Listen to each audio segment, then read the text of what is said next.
The following opinions are solely those of BoatTEST.com and its test captain.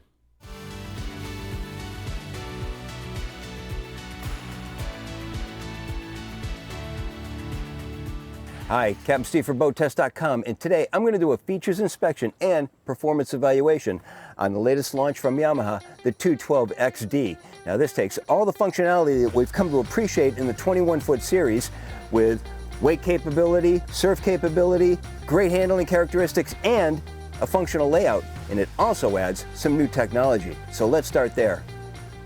Now where technology is concerned, there are two basic formats: E-Series technology and Drive technology.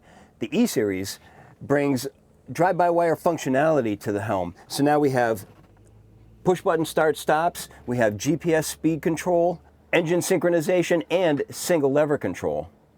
The Drive technology takes that fly-by-wire and gives it another level of functionality. So now we have the paddle controls on the steering wheel that aid in our docking.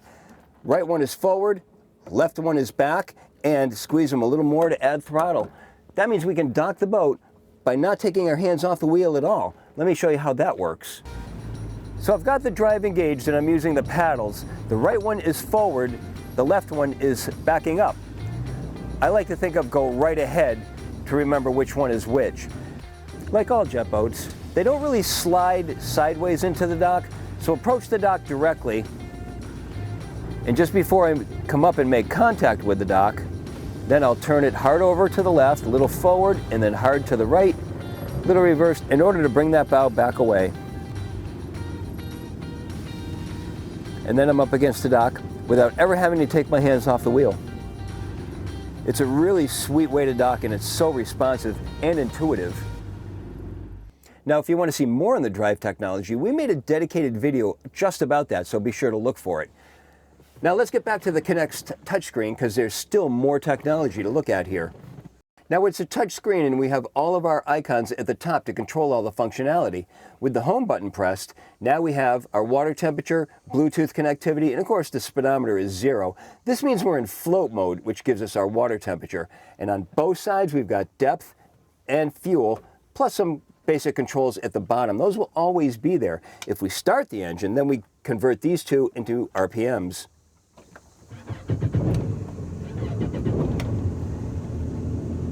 I also like that we've got a digital compass right in the center of the two circles. Now if I go to the next button, this gives us our moving map because we have GPS on here. Now not only can we zoom in and zoom out and have some other navigation functionality, but if we push this section, now we make it into full screen, still keeping the depth and the fuel on the home page. Next we go to our wake control screen, and this is big for this boat. This allows us to control all the parameters from acceleration, our target speed, and how much ballast we want on the boat, and we can save it in up to 5 different profiles. Next we have our music control, and obviously we can have Bluetooth connectivity so you can play anything you want from your phone. Next we can get into the boat's lighting controls. We can turn the courtesy lights on and control the brilliance, as well as add docking lights. And if we move the brilliance now, it only controls the courtesy lights, not the docking lights. Then we can get into our settings page, and this is where we control all the basic parameters of the screen, including things like setting our depth alarm. Now, not only do we have the touchscreen functionality, but all of this is also controllable from the joystick right alongside the helm. And of course, we've got a phone holder that can be adjusted into portrait or landscape mode. Lastly, at the helm, we have this comfortable helm seat. It swivels, slides, has a flip-up bolster. The bolster's not too wide, so I can use it to grip onto when I do some heavy maneuvering. And of course, we've got flip armrests to both sides. Now, of course, this is an incredibly functional wake surf platform, and the ingredients that make it so start with 1,100 pounds of ballast in 3 tanks, a center tank, and then 2 hard tanks to either side. We've also got the outstanding staging area in the back, the tow sports arch that's collapsible and even includes an elevated tow point 6 feet 7 inches off the deck. And not that it's necessarily a wake surf feature, but a perk, the aft-facing wet sound speaker. A must-have, of course, the swiveling board racks to both sides. Now all of this is powered by these power plants underneath the engine hatch, twin 1.8 liter high output Yamaha marine engines. Now let's get into some of the comfort features, starting at the bow, where we can obviously move this all into multiple configurations. The two seats are 25 inches apart. Padded bolsters come up 13 inches and include both speakers and beverage holders. And notice there are grab handles at the top of the cap rail. Fully forward, we have steps leading up to the hatch over the anchor locker so we can facilitate bow inboarding. And if we open up the anchor locker hatch, there's not only an anchor in there, but a beach reboarding ladder. And of course, under the seats is storage, and that's part of the 457-gallon total storage seen throughout the boat. There's additional storage in the deck and under both consoles, and then that takes us to the cockpit seating. The cockpit seating is wraparound. There's 37 inches of cockpit depth. How's that for safety?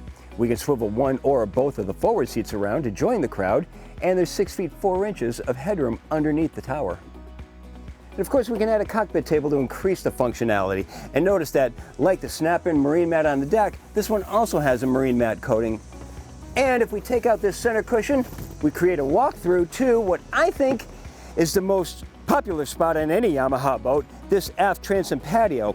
19-inch deck, 16-inch deck, another place to put a table, stereo over to the port hand side. It not only makes a great staging area, but an excellent place to relax when you're coving. Now let's go over the numbers. The Yamaha 212XD has a length overall of 21 feet 3 inches, a beam of 8 feet 6 inches, and a draft of 19 inches. With an empty weight of 3,761 pounds, half fuel and 3 people on board, we had an estimated test weight of 4,516 pounds. With twin 1.8-liter Yamaha high-output marine engines spun up to 7,400 RPM, our speed topped out at 50.2 miles per hour.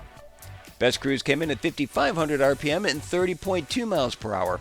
At that speed, the 10.9 gallon per hour fuel burn translated into 2.8 miles per gallon and a range of 124 statute miles, all while still holding back a 10% reserve of the boat's 50-gallon total fuel capacity.